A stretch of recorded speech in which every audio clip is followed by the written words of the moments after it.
बिस्मिल्लाहिर्रहमानिर्रहीम। अस्सलामु अलैकुम स्टूडेंट।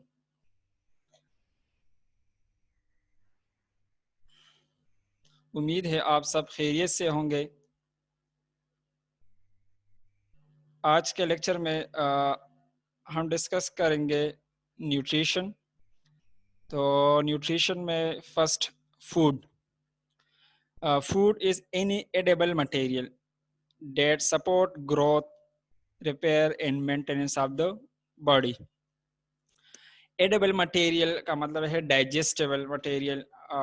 ऐसा कोई मटेरियल जो डाइजेस्टेबल भी हो, डेट सपोर्ट ग्रोथ, खाने एडेबल में खाने का काबिल हो।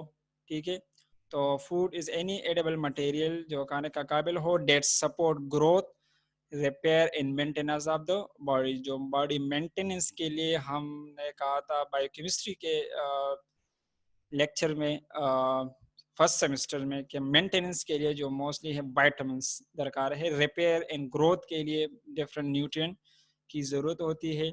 तो food is any edible material that support growth, repair and maintenance of the body. Food support growth support के लिए, मेंटेनेंस के लिए और रिपेयर के लिए ज़रूरी है। Any edible substance that we consume to fulfil our daily requirement of nutrient is known as food. हम जो एडिबल सब्सटेंस कहते हैं वो हम कंज्यूम कर, हमारा बॉडी जो है उसको कंज्यूम करते हैं, और डेली जो रिक्वायरमेंट है उस न्यूट्रिएंट का उसको हम फूड कहते हैं। तो फूड किस चीज़ से बना है? न्यूट्रिएंट से बना है। फॉर एग्जांपल न्यूट्रिएंट उसमें कौन कौन से है हो सकते हैं? कार्बोहाइड्रेट्स, प्रोटीन्स और मिनरल जितने भी है, तो उन न्यूट्रिएंट्स को कंबाइन हम फूड कहते हैं। तो फूड इन न्यूट्रिएंट्स पे कंसिस्ट करता है। Food, what food does in the body does through the nutrient it contain। उसमें कौन कौन सा फूड में न्यूट्रिएंट्स होते हैं? The body utilize these nutrient to grow and keep healthy and strong। जब आप वो फूड लेते हो तो उसका मतलब ये है कि आप वो न्यूट्रिएंट ले रहे हो। जब जब आप वो न्यूट्रिएंट ले रहे हो तो उस न्यूट्रिएंट्स का हर एक का अपना एक स्पेसिफिक फंक्शन होगा आपके बॉडी में। ठीक है, अगर आपने कुछ ऐसा न्यूट्रिएंट लिया है कि उसमें फॉर एग्जांपल प्रोटीन हो, उस फूड में प्रोटीन भी हो, तो प्रोटीन का जो डिफरेंट फंक्शन है, कैटालिटिक प्रोटीन और उसके साथ contraction relaxation, for example keratin, elastin. तो जब आप फूड खाओगे तो आप इसका मतलब न्यूट्रिएंट लोगे, और जब डिफरेंट न्यूट्रिएंट लोगे तो उस न्यूट्रिएंट का एक हर एक का एक अपना स्पेसिफिक फंक्शन होगा। So the body utilize this nutrient to grow and keep healthy and strong. आप तब स्ट्रांग होंगे, हेल्थी होंगे और आपकी बॉडी ग्रो करेगा जब आप बैलेंस डाइट, बैलेंस फूड लेते रहोगे। All the nutrients needed by the body are available through food। और जितने भी तमाम न्यूट्रिएंट्स है तो वो आपको बॉडी को मिलेगा बाय फूड, जो जो फूड आप खाते हो। जब फूड को हमने डिफाइन किया, इसके बाद है nutrition. So nutrition is the process by which body utilize food. ठीक है, अभी न्यूट्रिशन जो बॉडी फूड को यूटिलाइज करता है। अब फूड हमने डिस्कस किया पिछले स्लाइड में कि फूड जो है ना वो न्यूट्रिएंट से बना है। तो फूड की प्रोसेस को जो बॉडी यूटिलाइज करता है किस चीज़ के लिए? For growth and maintenance of health and healthy living के लिए जो फूड जो हम बॉडी जो है ना वो प्रोसेस करता है, यूटिलाइज करता है, तो उसको सिंपल वर्ड में न्यूट्रिशन कहते हैं। इसके बाद है a science of food and its relationship to a science of food and its relationship to health and concern with the parts played by food factors, nutrient in the body growth, development and maintenance। Growth के लिए for example growth, हमारा bone जो है ना वो तब growth करेगा जो फूड, हमारे फूड में वो न्यूट्रिएंट मौजूद है। उस न्यूट्रिएंट को फॉर एग्जांपल हम अगर विटामिन डी, ठीक है, तो विटामिन डी के थ्रू जो है ना वो बोन जो है ना मूवमेंट्स ग्रो करेगा। डेवलपमेंट स्ट्रक्चर बेस के लिए फॉर एग्जांपल हेयर, नेल, तो उसके लिए प्रोटीन चाहिए। फिर कौन सा प्रोटीन चाहिए? ठीक है, तो उसके लिए केराटिन, इलास्टिन, इस किस्म का प्रोटीन चाहिए। तो डेवलपमेंट के लिए, ग्रोथ के लिए, मेंटेनेंस के लिए फूड का जो न्यूट्रिएंट है वो रिक्वायर्ड है। Nutrition is the combination of process by which living organism receive uses the food material necessary for growth, maintenance of function and repair of component part. बार बार ये आता है, ठीक है, कि ग्रोथ के लिए, मेंटेनेंस के लिए, और बॉडी का अगर कोई पार्ट हो तो उसको भी रिपेयर करता है by nutrition. Objective of nutrition. Objective to promote physical and mental growth. Physical और मेंटल ग्रोथ को प्रमोट करने के लिए and development of the human being की फिजिकल मेंटल ग्रोथ को डेवलप के लिए ये न्यूट्रिएंट रिक्वायर्ड है. Building and repairing of tissue and cell damage by infection and injury. अगर किसी इन्फेक्शन की वजह से, अगर इंजरी की वजह से बॉडी का कोई टिश्यू डैमेज हुआ है तो इन न्यूट्रिएंट्स के इस न्यूट्रिएंट की के थ्रू वो वापस जो है ना वो रिपेयर किया जाता है. To provides energy for doing works, तो एनर्जी भी प्रोवाइड करता है. कल हमने डिस्कस किया था 1 ग्राम ऑफ कार्बोहाइड्रेट्स जब यूटिलाइज हो जाए तो how much energy are produce, 4 calories energy are yield. 1 gram of fat utilize by your body, so how much energy are yield or produce, 9 calories energy are produce. तो इसी तरह energy जो है ना उस न्यूट्रिएंट से मिलता है, जो nutrient carbohydrate, protein and fats. To protect the human being from infection and deficiency disorder. ये जो बात यहाँ पे डिफिशिएंसी डिसऑर्डर, तो फॉर एग्जांपल डिफिशिएंसी डिसऑर्डर हो, नाइट ब्लाइंडनेस हो, नाइट ब्लाइंडनेस हो, विजन में कोई मसला हो, विजन, तो उसके लिए ये एक डिसऑर्डर है, ठीक है. तो ये कौन सी जो विटामिन है उसकी डिफिशिएंसी की वजह से ये डिसऑर्डर जो है ना ये होता है. तो विटामिन ए की डिफिशिएंसी की वजह से, तो ये डिफिशिएंसी आप तब जो है ना वो रिमूव होगा जब आप वो न्यूट्रिएंट अपने डाइट में शामिल करोगे. इस तरह विटामिन डी की डिसऑर्डर, विटामिन डी की डिफिशिएंसी की वजह से क्या होता है, विटामिन डी की डिफिशिएंसी की वजह से आपका जो बोन है वो सॉफ्ट होगा, वो वीक होगा. तो इसको हम अगर ये डिसऑर्डर, बोन्स का जो डिसऑर्डर है, अगर वो बच्चों में हो, चिल्ड्रन में हो तो उसको रिकेट कहते हैं. अगर एडल्ट्स में बोन सॉफ्ट हो, वीक हो, कमज़ोर हो, तो फिर एडल्ट में अगर बोन रिलेटेड कोई मसला हो तो उसको हम ऑस्टियोमलेशिया कहते हैं. तो ये डिसऑर्डर किस न्यूट्रिएंट की डिफिशिएंसी की वजह से है, तो ये विटामिन डी की डिफिशिएंसी की वजह से है, ठीक है.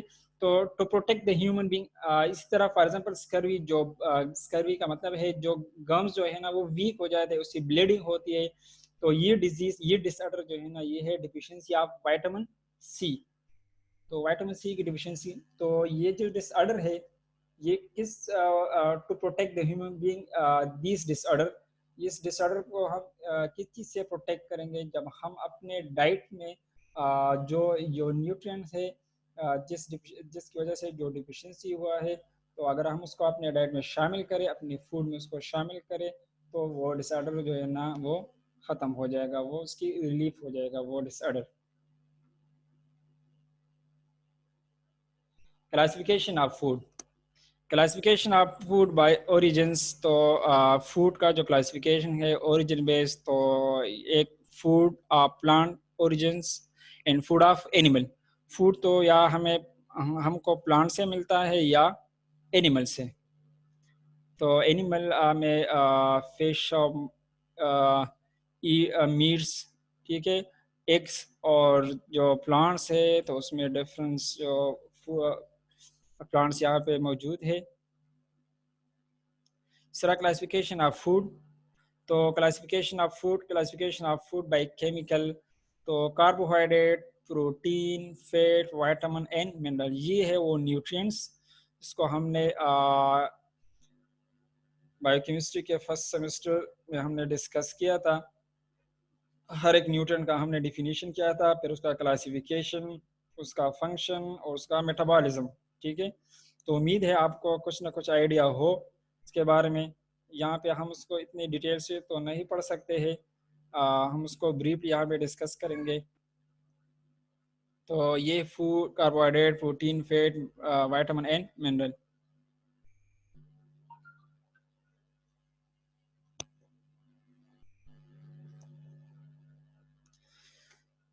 Classification of food bye predominant function. Energy supplying food, वो कौन से फूड है जो एनर्जी सप्लाई करता है? तो इसमें सीरियल, शुगर, शुगर क्या चीज़ है? कार्बोहाइड्रेट्स, ठीक है। तो कार्बोहाइड्रेट्स का एग्जांपल है, और भी एग्जांपल हमने पढ़े थे, ग्लूकोज, ये glucose, sugar, fructose, starch, cellulose, ये सब जो है ना कार्बोहाइड्रेट्स के एग्जांपल है। तो energy supplying food, cereals, sugars, root, tubers, fats and oils, ये सब जो है ना एनर्जी सप्लाइंग फूड है।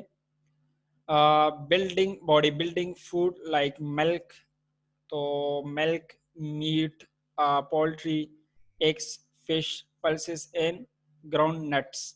यहाँ पे मिल्क, मिल्क एक डाइट है और फूड है, ऐसा डाइट है उसको हम बैलेंस डाइट कहते हैं। बैलेंस डाइट इसको इसलिए कहते हैं कि उसमें तमाम जितने भी न्यूट्रिएंट है उसका एक स्पेसिफिक पोर्शन मौजूद है।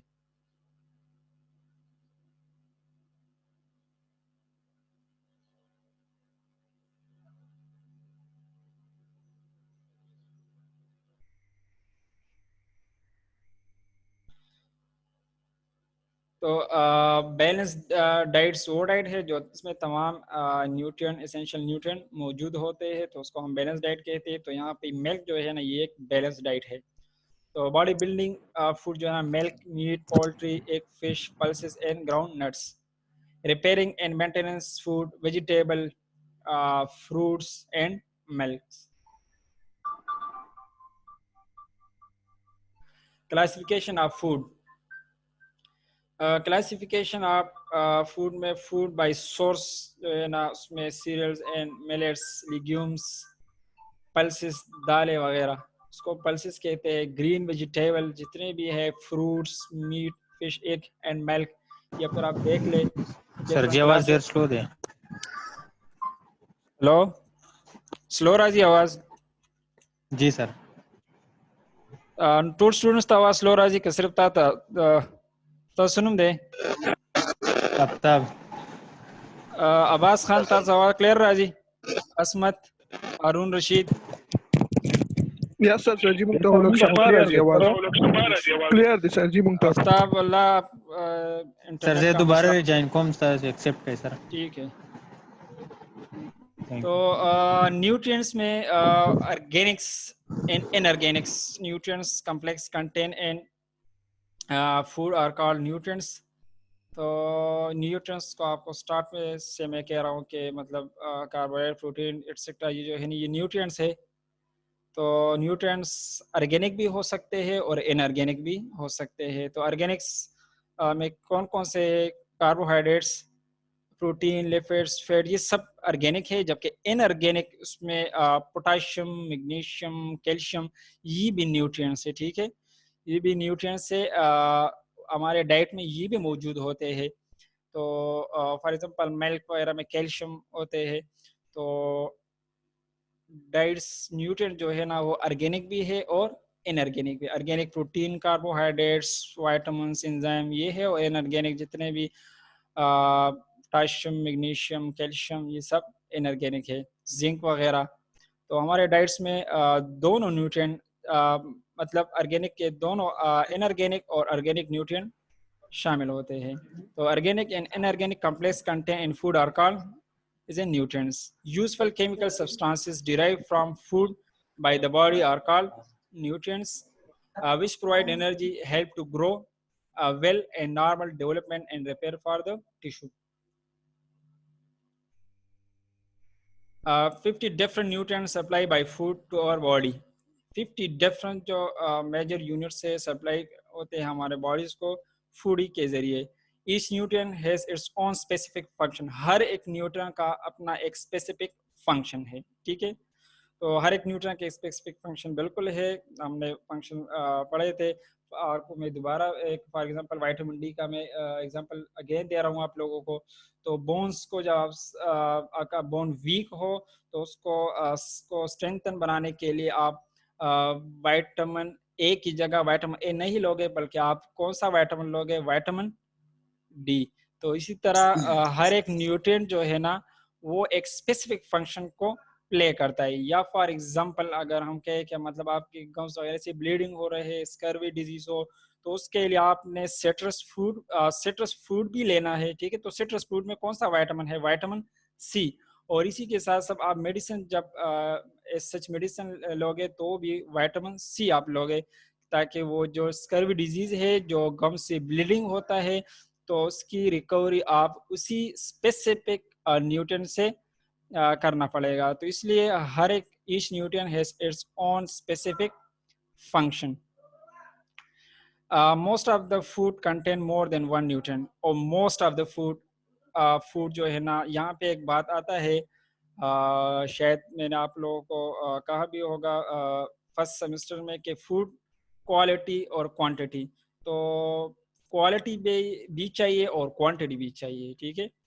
क्वालिटी मतलब उसका क्वालिटी है, क्योंकि उस क्वालिटी का मतलब ये है कि उसमें तमाम जो न्यूट्रिएंट है आपके फूड में वो मौजूद होना चाहिए, और जब क्वांटिटी भी चाहिए कि उसमें एक स्पेसिफिक क्वांटिटी भी हो। तो food, most of the food contain more than one nutrients. Nutrients are divided into two parts, mainly as macronutrient and micronutrient. बहुत सिंपल है, माइक्रो मैक्रो। मैक्रो मीन उसका जो वेट हो, क्वांटिटी ज़्यादा दरकार हो, तो उसको मैक्रो न्यूट्रिएंट्स, और माइक्रो न्यूट्रिएंट जो माइन्यूट क्वांटिटी कम मिकदार में बॉडी को रिक्वायर्ड हो, तो उसको हम माइक्रो न्यूट्रिएंट्स कहते हैं। For example, macronutrients, large molecular weights वाले न्यूट्रिएंट्स को हम मैक्रोन्यूट्रिएंट कहते हैं। तो these are protein, fats and carbohydrates, ठीक है। स्टार्च, ब्रेड में जो है ना वो स्टार्च है, तो आप कितना स्टार्च लेते हो डेली बेस पे, आप खुद सोचे। तो ये मैक्रो हो गया ना, आप ज़्यादा अमाउंट में ये ले रहे हो, ज़्यादा क्वांटिटी में ले रहे हो। इसी तरह फैट्स, प्रोटीन, सो ये these are the macronutrients.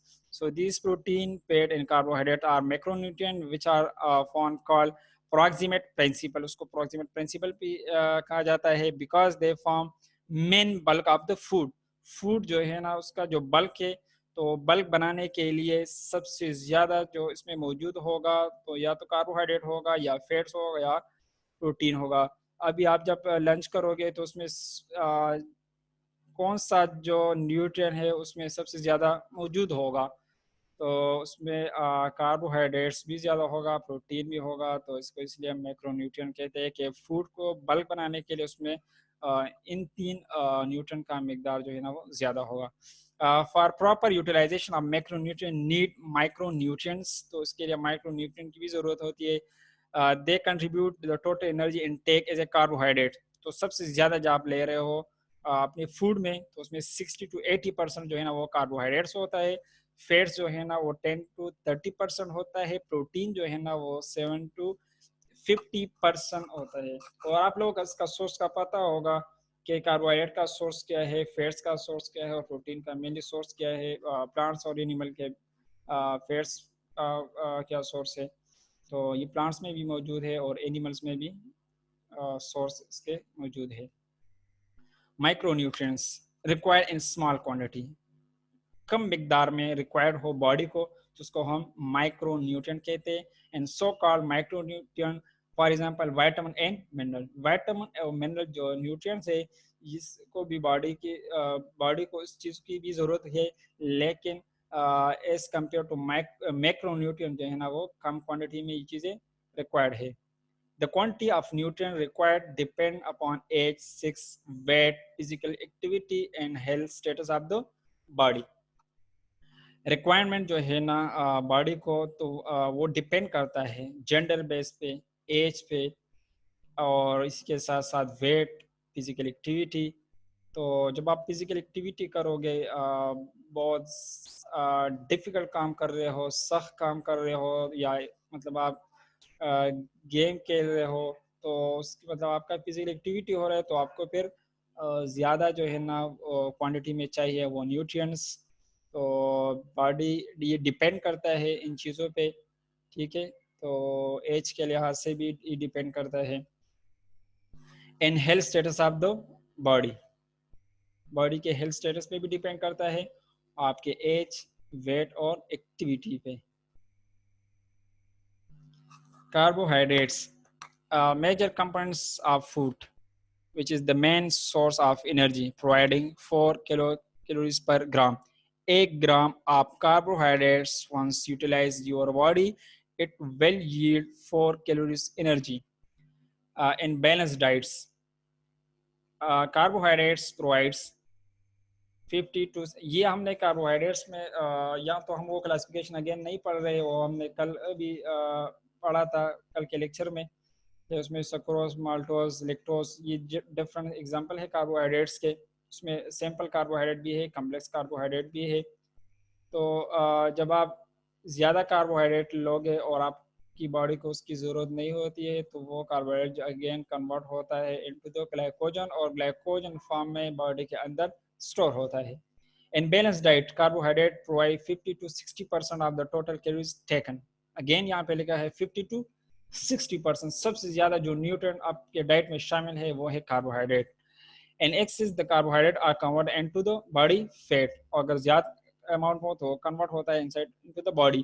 Function, energy production in the body, बिल्कुल एनर्जी प्रोडक्शन करता है, 1 ग्राम यूटिलाइज हो जाता है तो 4 किलो एनर्जी देता है। Useful and oxidation of fat, growth of useful bacteria, synthesis of vitamin B complex, absorption of the minerals, prevention of the constipation. Sources उसके कौन कौन से हैं? तो सोर्स में स्टार्च, अगर स्टार्च है एक कम्प्लेक्स कार्बोहाइड्रेट है, और कम्प्लेक्स कार्बोहाइड्रेट में ये होमोपोलिसैकेराइड के एग्जांपल में आता है। तो cereals, roots and tuber. Starch different monomers जो है ना सेकेराइड्स, पॉलीसेकेराइड्स, तो उसको पॉलीसेकेराइड इसलिए कहते हैं कि मेनी शुगर यूनिट्स जो है आपस में कंबाइन हो जाए थ्रू ग्लाइकोसिडिक बॉन्ड, तो वो से स्टार्च बनता है। तो स्टार्च जो है ना वो किस चीज़ में कौन से सोर्सेज उसके, तो सीरियल्स जितने भी है, roots and tubers, sugar, white sugar, honey and glucose. Cellulose का सोर्स क्या है? Indigestible contributes to dietary fibres. Daily requirement, ये बहुत इंपॉर्टेंट है, जो चिल्ड्रन के लिए कितना डेली रिक्वायरमेंट है, तो उसको for example 60 to 250 grams, adults 400 grams, men 300 to 700 grams. इसी तरह नीचे पर एडल्ट्स फीमेल के लिए तो 240 ग्राम्स। तो इसी न्यूट्रिएंट्स को फिर आप समझ ले, इसको मैंने इसलिए दोबारा आप लोगों को पढ़ाया। इसमें कल के लेक्चर में कुछ चीज़ें थे जो उसमें मौजूद नहीं थे, तो आप इसको पहले ये न्यूट्रिएंट्स को डिटेल से समझ लें, कार्बोहाइड्रेट, प्रोटीन, लिपिड्स। उसके बाद हम डिजीज़ को डिस्कस करेंगे। फिर आपको हम न्यूट्रिएंट्स को वहाँ पे डिस्कस नहीं करेंगे, हम डिजीज़ को डिस्कस करेंगे कि ये डिजीज़, ये जो डिसऑर्डर है, ये कौन सा जो न्यूट्रिएंट्स है उसकी डिफिशिएंसी की वजह से है। ठीक है, तो हम उस डिजीज़ को डिटेल से डिस्कस करेंगे, और साथ साथ फिर हम ये भी डिस्कस करेंगे अगर एक डिजीज़ हो तो उसमें कौन सा फूड जो है ना उसको लेना है और कौन से फूड को नहीं लेना है। ठीक है, तो इस तरतीब से हम इंशाल्लाह ये जो आपका न्यूट्रिशन का कोर्स है, तो कोशिश करते हैं कि 4-5 लेक्चर में हम उसको ख़त्म करें।